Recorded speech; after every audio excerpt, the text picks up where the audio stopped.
আসসালামু আলাইকুম।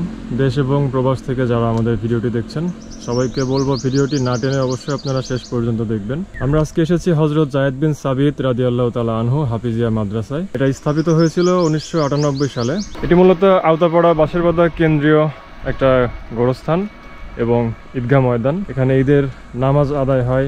এখানে একটা মাদ্রাসা আছে একদম আমাদের শুরুর দিকে, যখন আমরা কাজ শুরু করি সেই সময় 2019 সালের দিকে 2020 সালের দিকে আমরা এই মাদ্রাসা নিয়ে কিছু ভিডিও করেছিলাম। এই মাদ্রাসায় যারা ছাত্ররা আছে প্রত্যেককে আমরা একই ধরনের পোশাক দিয়েছিলাম এবং এই মাদ্রাসার উন্নতিকল্পে আমরা সহযোগিতা করেছিলাম। এগুলো মূলত আপনাদের পাঠানো অর্থ দিয়েই আমরা করেছিলাম, আপনাদের প্রতি আমরা কৃতজ্ঞ। তো এর আগেও আমরা আরেকটা ভিডিও করেছিলাম কয়েক মাস আগে, সেই সূত্র ধরেই আজকে আরেকটি ভিডিও, আপনারা দেখতে থাকুন। আমাদের এই মাদ্রাসাটা প্রতিষ্ঠার পর থেকেই আলহামদুলিল্লাহ নিয়মতান্ত্রিকভাবেই চলছে। উন্নয়নমূলক কাজ করতে গিয়ে আর্থিক দিক থেকে আমরা কিছুটা ক্ষতিগ্রস্ত হয়েছি, ঋণগ্রস্ত হয়ে পড়েছি এবং অর্থের অভাবে প্রয়োজনীয় কাজগুলি সম্পূর্ণ করা আমাদের জন্য বড় কষ্টকর হয়ে গেছে। এই জন্য দাতা ব্যক্তিরা যদি একটু সহযোগিতা করে তাহলে আমাদের এই সমস্ত অসমাপ্ত কাজগুলি সুন্দরভাবে সম্পূর্ণ করা সম্ভব হয়। অতীতে তারা প্রচুর সহযোগিতা করেছে বলেই আমরা সাজানো গোছানো একটা এখানে ঈদগাহ ময়দান, হাফিজিয়া মাদ্রাসা, কবরস্থান, পাশাপাশি একটা জামে মসজিদ করার জন্য আমরা উদ্যোগ গ্রহণ করেছি। অর্থের অভাবে এগুলি সম্পূর্ণ করা সম্ভব হচ্ছে না। এই জন্য সকলের কাছে আর্থিক সহযোগিতা কামনার লক্ষ্যেই আজকের এই অনুষ্ঠানটা করা হয়েছে। আমরা এখন দোতলাতে অবস্থান করছি।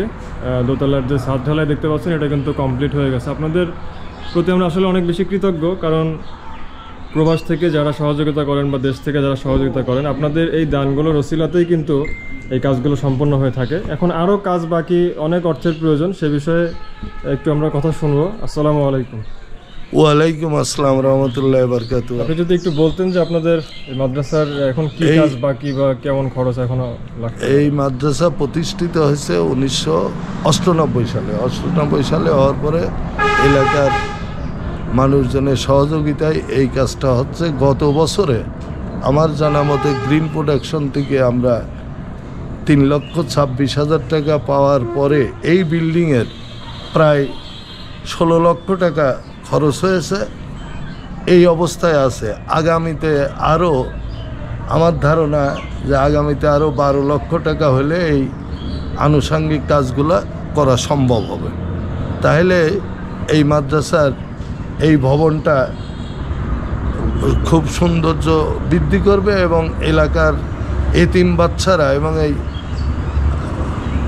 মাদ্রাসার ছাত্রছাত্রী এবং শিক্ষকরা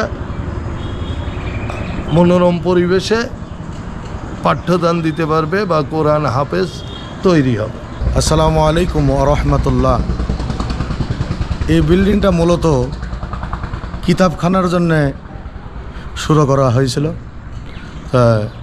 অনেক দেশ এবং প্রবাসী ভাইরা অনেক অনুদান আছে তাদের। তা এখানে এই দ্বিতীয় তলার কিতাবখানার জন্য শুধু ছাদ আছে, আর বাকি সব কাজই অসমাপ্ত। তো আমরা দেশ এবং প্রবাসী ভাইদের সহযোগিতা কামনা করছি। রমজানের পরেই আমাদের এখানে কিতাবখানা আমরা চালু করব। তো এখানে দরজা, জানলা, টাইলসের কাজ, সব কাজই অসমাপ্ত আছে। তো সবার কাছে সহযোগিতা কামনা করছি যাতে রমজানের পরে আমরা এই কিতাবখানাটা চালু করতে পারি।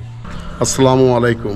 বিগত গ্রিন প্রোডাক্টসের মাধ্যমে আমরা কিছু আর্থিক সহায়তা পেয়েছিলাম দেশি বিদেশি ভাই বোনদের মাধ্যমে।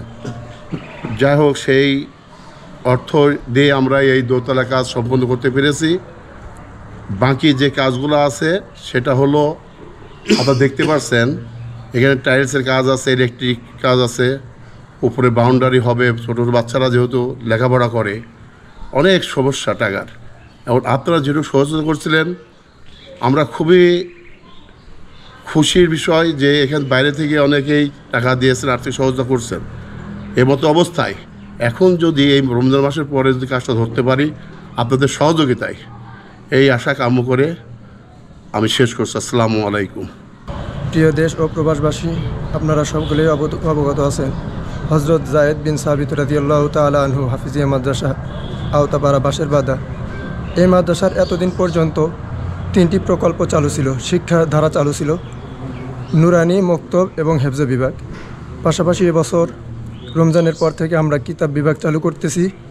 আপনাদের সার্বিক সহযোগিতা এবং আপনাদের সার্বিক দানের মাধ্যমেই এই প্রতিষ্ঠান উত্তর বৃদ্ধি পাচ্ছে এবং বিভিন্ন ধরনের ছাত্র এখানে আসছে।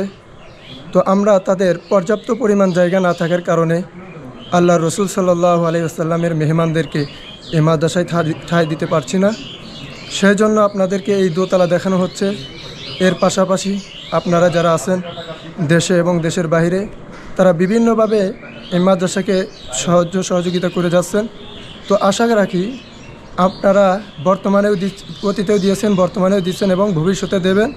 এর মাধ্যমে আপনারা সদকায়ে জারিয়ার সব পেতেই থাকবেন এবং কোরআনের শিক্ষাকে, আল্লাহ রসুল সাল্লাল্লাহু আলাইহি ওয়াসাল্লামের সুন্নাহ এবং আদর্শকে পৃথিবীর বুকে বাস্তবায়ন করার জন্য আপনারা আপ্রাণ চেষ্টা করবেন এবং পাশাপাশি আমাদের লেখাপড়ার মান উন্নয়নের জন্য সার্বিক সহযোগিতা কামনা করেই আমার কথা শেষ করছি।